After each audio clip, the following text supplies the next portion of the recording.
Please subscribe Sadhguru Sai Creations. மாரடைப்பு heart attack எதனால் ஏற்படுது? ஒருவேளை எனக்கு இந்த மாதிரியான சிம்டம்ஸ் எல்லாம் இருக்குது, இது ஹார்ட் அட்டாக் தானா அப்படின்னு ஒரு டவுட் இருந்துகிட்டே இருக்கும். நம்ம உடல் முழுவதுமே இரத்த ஓட்டத்தை அளிக்கக்கூடிய ஒரு உறுப்பு தான் ஹார்ட், இதயம். இதயத்திற்குமே இரத்த ஓட்டத்தை தருவதற்கு நிறைய ஆர்ட்ரிஸ் எல்லாமே இருக்குது. ஹார்ட் அட்டாக் இருந்தால் எந்த மாதிரியான சிம்டம்ஸ் இருக்கும் அப்படின்றத தெளிவாக தெரிஞ்சுக்கணும். அப்போ தான் அது ஹார்ட் அட்டாக்கா இல்லை சாதாரண வேறு ஏதோ வலியான்றது நமக்கு ஒரு தெளிவு கிடைக்கும்னு சொல்லலாம். நம்ம நினச்சிப்போம் லெஃப்ட் சைடில் இருந்தால் தானே இது வந்து ஹார்ட் அட்டாக்கு, ஹார்ட் ரிலேட்டடாக இருக்கக்கூடிய ப்ராப்ளம், அப்போது ரைட் சைடில் இருந்தால் இது ஏதோ வேறு ஏதோ கேஸ் ட்ரபிள் தானே அப்படின்னு நினச்சிப்போம். சிலர்லாம் சொல்லுவாங்க, எங்கள் தலைமுறையில் எல்லாருமே ஒரு 40 வயது வரைக்கும் தாங்க இருப்போம், இந்த வயதுக்கு மேலே ஜென்ரலாகவே இந்த ஹார்ட் ப்ராப்ளம் வந்து இருந்துடுறாங்க எல்லாரும் அப்படின்னு சொல்லுவாங்க. இப்போது நிறைய யங் அடல்ட்ஸ்க்குமே பார்க்க முடியுது. ஸோ 25 இயர்ஸில் 30 இயர்ஸில் இருக்கிறவங்களுக்குமே மாரடைப்பு ஏற்படுறதுக்கு நிறைய பேர் இப்போ நம்ம பார்க்குறோம்.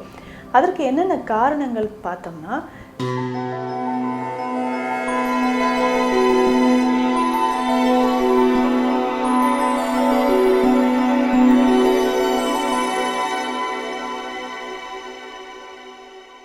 சத்குரு சாய் கிரியேஷன்ஸ் வியூவர்ஸ் அனைவருக்கும் வணக்கம். நான் டாக்டர் நித்யா, சித்தா ஃபிசிஷியன்.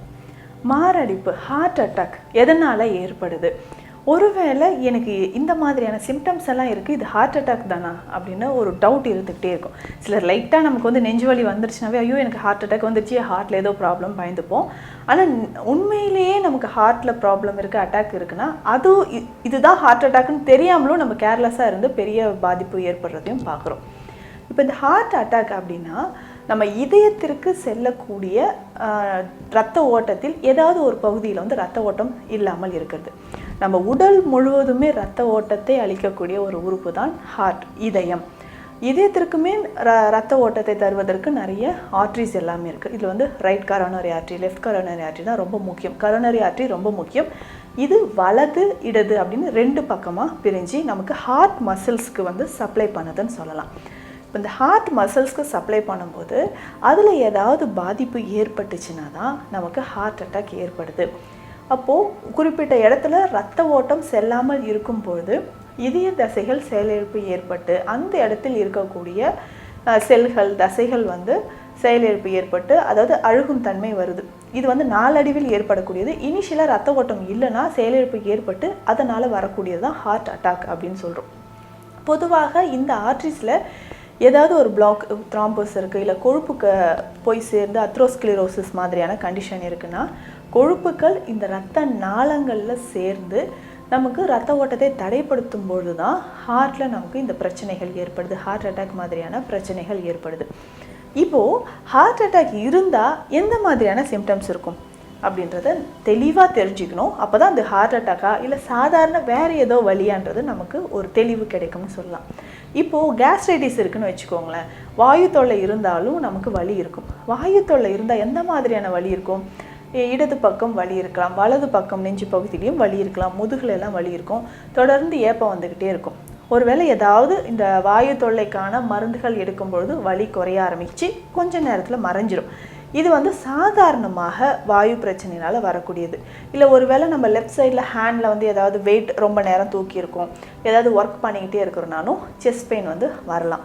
ஆனால் இதுவே மாரடைப்பாக இருக்கும்பொழுது எந்த மாதிரியான அறிகுறிகள் நமக்கு தெரியுதுன்னா, இம்மிடியேட்டாக நமக்கு தாங்க முடியாத ஒரு வலி, ஆனால் மைல்டாக கூட வலி இருக்கும், ரொம்ப சிவியராக தான் பெயின் இருக்கும் நம்ம சொல்ல முடியாது, லேசான ஒரு வலி இடது பக்கம் ஏற்படலாம். அதுக்கப்புறம் வந்து பார்த்தோம்னா இடது தோள்பட்டை, கைகள், விரல் நுனிகள் வரைக்கும் நமக்கு வலி ஏற்படலாம். சிலருக்கு வலது பக்கமும் வலி இருக்கலாம். நம்ம நினச்சிப்போம் லெஃப்ட் சைடில் இருந்தால் தானே இது வந்து ஹார்ட் அட்டாக்கு, ஹார்ட் ரிலேட்டடாக இருக்கக்கூடிய ப்ராப்ளம், அப்போது ரைட் சைடில் இருந்தால் இது ஏதோ வேறு ஏதோ கேஸ் ட்ரபிள் தானே அப்படின்னு நினச்சிப்போம். சிலருக்கு வலது பக்கம் நெஞ்சு பகுதியிலும் வலி ஏற்படலாம். ஸோ இந்த வலியானது மாரடைப்பு ஏற்படுதுன்னா இடது பக்க நெஞ்சு பகுதி, தோள்பட்டை, கை, விரல் நுனி வரைக்குமே நமக்கு வலி பரவுவதை பார்க்க முடியுது. சடனாக வந்து என்ன ஆகுன்னா ஸ்வெட் ஆக ஆரம்பிக்கும். உடல் வந்து ரொம்ப சில்லுன்னு இருக்கும். இது வந்து சில் ஸ்வெட் அப்படின்னு சொல்லுவோம். உடலில் குளிர்ந்து போய் வேர்வை வர்றது. தொட்டு பார்த்தோம்னா ரொம்ப சில்லுன்னு இருக்கும். முகம், தாடைகள், கை எல்லாமே ரொம்ப சில்லுன்னு இருக்கிறத நம்ம பார்க்க முடியுது. இந்த மாதிரியான கண்டிஷன் அதிகமாக வியர்வை வர்றது, படபடப்பு அதிகமாக வர்றது, கான்ஷியஸ் இல்லாமல் நினைவு இல்லாமல் தலை கிருகிருன்னு வருதுன்னு சொல்கிறது, உடனே மயக்கம் போட்டு விழுறது, இந்த மாதிரியான பெயின் இருக்கும். இந்த மாதிரி தொடர்ந்து நமக்கு அறிகுறிகள் இருக்கும்பொழுது உடனடியான அதற்கான சிகிச்சைகள் எடுக்கணும். நம்ம என்ன பண்ணுறோன்னா, பெயின் இருக்கா உடனே நம்ம வந்து கேஸ் ட்ரபிளுக்கான பிரச்சனையோ இல்லை அசிடிட்டி இருக்கா அதுக்கான மாத்திரைகள் போட்டுக்கிறது, வீட்டில் வேறு ஏதாவது ஹோம் ரெமெடி செய்கிறது, மருந்து போட்டு ஒரு நாள் வெயிட் பண்ணி பார்ப்போம்னு வெயிட் பண்ணுறது. இந்த மாதிரி நேரம் கடத்தும் பொழுது தான் மாரடைப்பு வந்து ரொம்ப சிவியராகி அது வந்து அட்டாக்க மாதிரி உயிரிழப்பு ஏற்படுவதற்கு வாய்ப்புகள் இருக்குது. பொதுவாக யாருக்கெல்லாம் மாரடைப்பு இப்போது நிறைய யங் அடல்ட்ஸ்க்குமே பார்க்க முடியுது. ஸோ 25 இயர்ஸில் 30 இயர்ஸில் இருக்கிறவங்களுக்குமே மாரடைப்பு ஏற்படுறதுக்கு நிறைய பேர் இப்போ நம்ம பார்க்குறோம். அதற்கு என்னென்ன காரணங்கள் பார்த்தோம்னா, ஒரு செடென்டரி லைஃப் ஸ்டைல், நம்ம வந்து ஒழுங்கற்ற ஒரு வாழ்க்கை முறை, உடற்பயிற்சி இல்லாமல் ஒரு வாழ்க்கை முறை வந்து முக்கியமான காரணம். அதே மாதிரி அதிகமான இந்த பேட் கொலஸ்ட்ரால் அப்படின்றது நம்ம உடலில் நிறைய சேருது. நிறைய பேருக்கு இந்த இளம் வயதில் இருக்கக்கூடியவங்களே நம்ம வந்து ஃபிசிக்கல் ஆக்டிவிட்டிஸ் சரியாக பண்ணாததுனால கொழுப்புகள் வந்து பேட் கொலஸ்ட்ரால் வந்து நிறைய சேருது. அதில் இந்த தசைகளுக்கு செல்லக்கூடிய ஆர்ட்ரிஸில் வந்து பிளட் சப்ளைவை குறைக்கிறதுனால ஹார்ட் மசில்ஸ் வீக் ஆகிட்டு அதனாலேயே நமக்கு நிறைய பிரச்சனைகள் ஏற்படுது. அடுத்ததாக ஹெரிடிட்டி ஹார்ட் டிசீஸ், பரம்பரை ரீதியாக நமக்கு ஒவ்வொரு தலைமுறைக்குமே சிலர்லாம் சொல்லுவாங்க, எங்கள் தலைமுறையில் எல்லாருமே ஒரு 40 வயது வரைக்கும் தாங்க இருப்போம், இந்த வயதுக்கு மேலே ஜென்ரலாகவே இந்த ஹார்ட் ப்ராப்ளம் வந்து இருந்துடுறாங்க எல்லாரும் அப்படின்னு சொல்லுவாங்க. அது மாதிரி ஹெரிடிட்டியாக நமக்கு பிரச்சனை இருந்தாலும் ஹார்ட் ரிலேட்டடாக இதயம் சார்ந்து வரக்கூடிய பிரச்சனைகள் இருக்குது. அடுத்து இன்னும் பார்த்தோம்னா, கொலஸ்ட்ரால் லெவலையும் தாண்டி கல்லீரலோ இல்லை சிறுநீரகங்களில் ஏதாவது பிரச்சனை இருக்கும் பட்சத்தில் நமக்கு இதயம் தொடர்பான பிரச்சனைகள் வலிகள் வந்து ஏற்படுது. தொடர்ந்து நம்ம வந்து என்ன பண்ணுறோம், அதிகமான உப்பு சத்து இருக்கக்கூடிய உணவுகள், ஒயிட் சுகர் நிறைய எடுக்கிறோனாலும் இது எல்லாமே பேட் கொலஸ்ட்ராலாக கன்வெர்ட் ஆகி நம்ம இதய தசைகளை பாதிப்பு ஏற்படுத்துது. பொதுவாக இந்த இதயத்தை வலிமையாக வச்சுக்கணும், ஹார்ட் அட்டாக் வராமல் இருக்கணும்னா சில உணவுகள், முக்கியமாக தோற்பு சக்தி அதிகமாக இருக்கக்கூடிய உணவுகளை எடுக்கணும். சித்த மருத்துவத்தை பொறுத்த வரைக்கும் இந்த ஹார்ட் ரிலேட்டடாக வரக்கூடிய ப்ராப்ளம் எல்லாத்தையுமே ருத்ர ரோகம் அல்லது ருத்ர வாயு அப்படின்னு சொல்கிறோம். இந்த ருத்ர ரோகம் ருத்ர வாயு அப்படின்னா, வாயுனா வாதம் தொடர்பாக வரக்கூடிய நோய்களில் இதயத்திற்கும் இந்த நோயெல்லாம் வருது அப்படின்னு நம்ம சொல்கிறோம். அப்போ இதயம் தொடர்பாக வரக்கூடிய நோய்களில் இந்த ருத்ர ரோகமும் ஒன்று. அப்போ சாப்பிடக்கூடிய உணவுகளில் முக்கியமாக தோற்பு அதிகமாக இருக்கக்கூடிய உணவுகளை எடுக்கணும். தோற்பு என்ன பண்ணுதுன்னா, நம்ம ரத்தத்தில் இருக்கக்கூடிய கழிவுகளை வெளியேற்றும். முக்கியமாக ரத்த நாளங்களில் ஏதாவது அடைப்பு இருந்தால் அதையும் வெளியேற்றுதுன்னு சொல்லலாம். அதனால தான் பேசிக்காக வந்து பார்த்தோம்னா இந்த திரிஃபலா சூர்ணம் ஜென்ரலாக எடுத்துக்கோங்க, ஹார்ட் மசில்ஸ்க்கு ரொம்ப ஸ்ட்ரென்த்தனாக இருக்கும். அதில் முக்கியமாக பார்த்தோம்னா கடுக்காய், நெல்லிக்காய், தாண்டிக்காயில் இருக்கக்கூடிய கேலிக் ஆசிட் மற்றும் டானிக் ஆசிட் இதயத்திற்கு ரொம்ப ரொம்ப நல்லது. தனியாக இந்த தாண்டிக்காய் பொடியை கூட நம்ம எடுத்துக்கலாம். இந்த தாண்டிக்காய் பொடியை நம்ம எப்படி எடுக்கலாம் அப்படின்னு பார்த்தோம்னா, இது 1 ஸ்பூன் அளவுக்கு எடுத்து வெந்நீரில் கலந்து காலை இரவு 2 வேளைக்கும் இந்த தாண்டிக்காய் பொடியை மட்டும் நம்ம சாப்பிட்டுட்டு வரலாம். இதய தசைகளுக்கு ரொம்ப ரொம்ப நல்லது.